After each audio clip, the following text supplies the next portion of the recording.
And he did that when there was $1 million beckoning for the 10th one. Davis, stun fist. Taken the Davis walk. The Romford walk, like the Lambeth walk, except not a friendly. More or less saying, I am prepared to step in, pal. Don't make a mistake.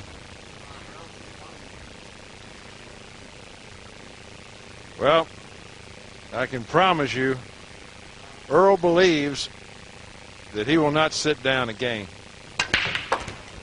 Oh, the cue ball's headed for the pocket. He's going to scratch. The same scratch he did in this very show table the other night, he's done again. Well, bit of cue abuse there. Certainly wellied his wand into the deck. Oh, boy. What a break. And look where the one ball is. Had the cue ball been anywhere out in the open, Earl could have counted on going through this rack so easily. There are no problems here. Less torment in a Hieronymus Bosch painted than there sometimes is on this man's face.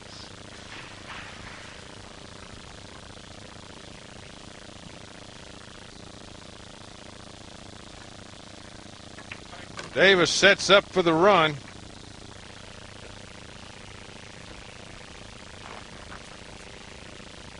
It sounded like he was whistling as he went around the table there. You mean like... No, whistling a little tune, just relaxing. Man with no name was a killer.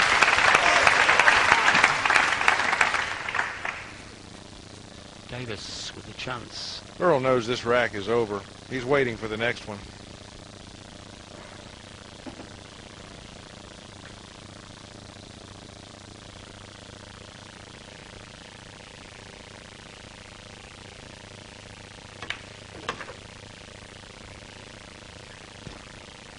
A nice angle on the pink to come across 2 or 3 feet for the green 6.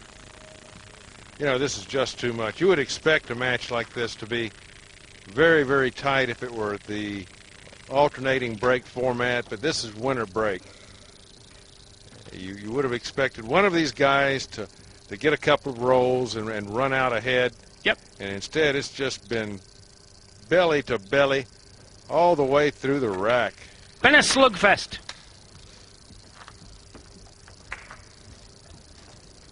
What a match we have seen, and Steve brings us ever closer to a 2-game shootout. Wow. He's studying this because he's going to run into the 7 ball with the cue ball, and he's just planning where he wants the 7 ball to wind up after this so he has a shot on the 7. He'll take it across into the side pocket. Beautiful, precise work. Earl winces. Each Davis shot. A tin tack driven hard into the vein.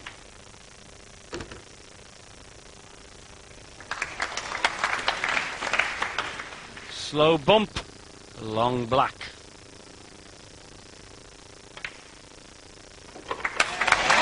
One ball away from that 2-game shootout we told you of earlier. Here we go then! Level for Devils! 9 apiece! First to 11's the winner! Boy, oh boy. Steve Davis has decided to take another break. And Earl's face shows you what he thinks about it.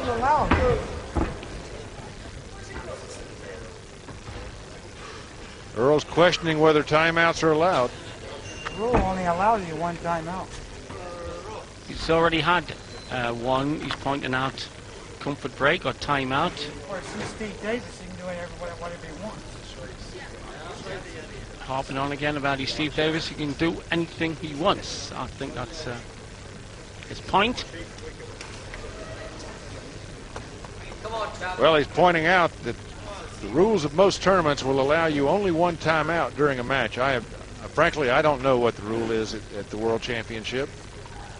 Well, I'm sure that Michaela Tab wouldn't have let him go unless it was within the rules.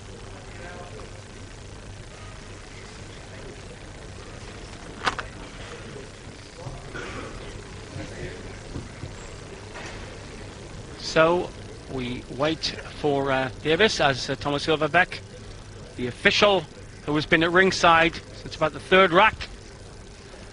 Yeah, what we're doing here is we're watching Earl ponder the breaks that Steve Davis has taken here,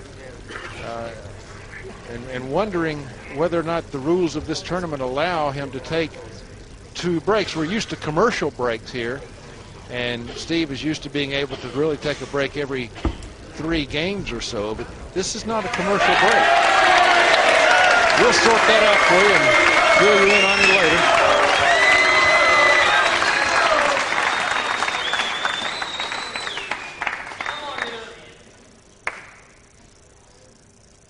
Here we go then. Rack 19, Steve Davis to break, 9 racks each.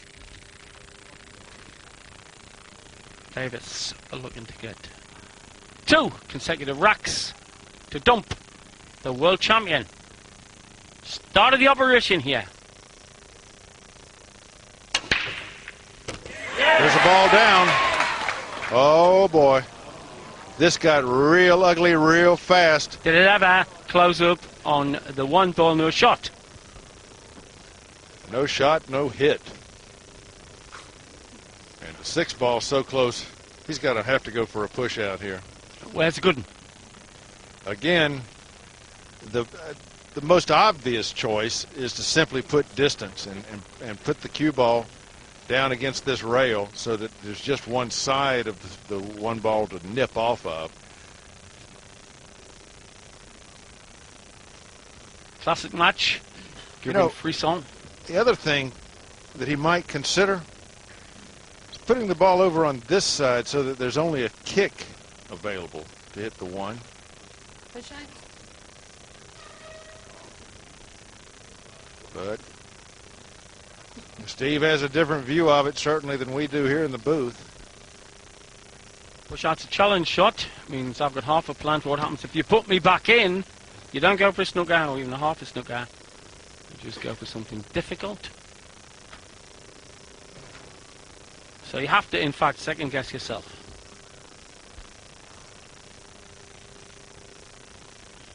You know, with the push, he could also use the free shot to tie up a couple of balls.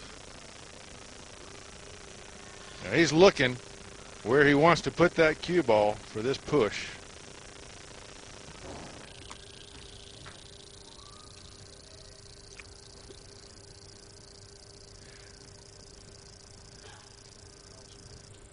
So give me another idea. Well, here's one thing he might have to consider. There's an angle, the angle between these balls may be pushing the 1 ball into this pocket so that a kick from behind would send the 1 automatically into that pocket. If so, he can't leave the cue ball on that side of the table where he's standing from, because Earl will just kick the 1 in. But that must not be on, because that's where he's left Earl. I know. Well, Earl right now is looking to see if the 6 ball is on up in the corner pocket, and he'll take a look at the 1 on his way around. He just saw that.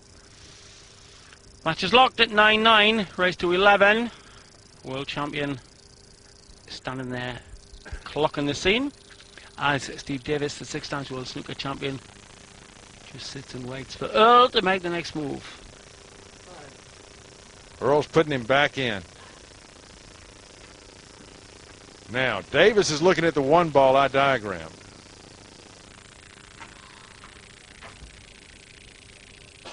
So go through it again. What's his plan got to be? The tangent line pushes the 1 ball toward that corner pocket. Now, does he take it?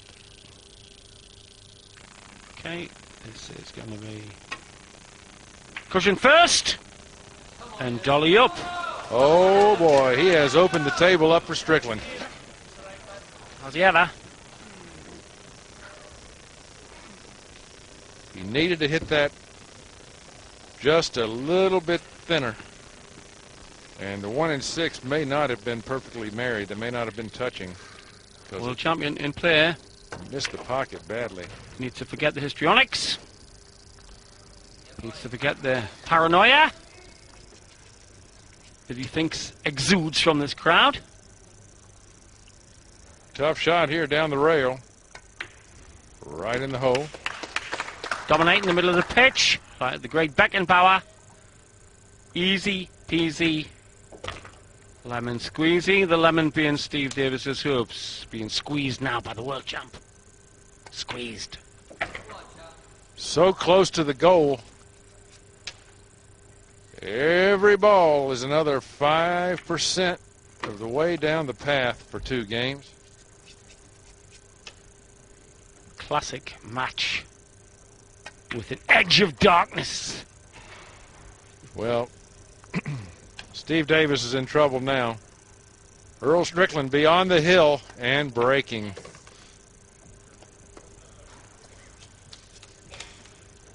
Here we go then, to get to the hill, to get on 10, to break. And win the match and go on the last 8. The world champion could be only seconds away from a victory over Davis. Indeed, the very next shot may determine the outcome of this match and may seal Steve Davis' fate. If this table opens up for Earl and a ball goes down and he's got a shot on the lowest numbered ball, you can believe it's over. Tension enormous, quivering voices in the commentary box. Lad down the front seat showing his hat. I bet you the crowd is quiet for this one. Right, thank you. Right. Well, I think there was a slight murmur at Earl dropping the choke there by accident, but I think the more circumspect Earl has now focused on non-extraneous matters like whacking these lot down Rack to 20, the 9. Earl Strickland to break, leading by 10 racks to 9. Here we go. Could be these lot for the match. He's got a ball down now. Will he get a shot on that one ball? It's bobbled out and it's covered out. Yes, he does. Yes, he does. And he did say this crowd were against him. Wrong, Earl. That was good appreciation of what looks like being the end for Davis, probably with this layout. Boy, can you imagine this shot? That pocket must look tiny, but he's in there. Lovely travel, whiskered past the blue too. Is that resignation on the face of Davis to defeat? It must be, and boy, this revenge has got to be so sweet for Earl. That's right, to the Moscone Cup. Uh-oh. Could be trouble. It is trouble. He's hidden himself from the 4 ball. The 9 ball is a full ball block. Look at the face. He can't understand why he's done this to himself. I think he'd been sucking on a lemon in agony because of the mistake. Pure agony. You know, when he collects himself, he's going to realize he's only got to go over a corner of that 9 ball. There's more pool to play, folks. It's not going to be the world champion whistling through unless he can manufacture something Sid, here. he's going to make this shot. Well, he could do himself a favour by not lashing himself verbally about being stupid enough to not to make it a clean shot.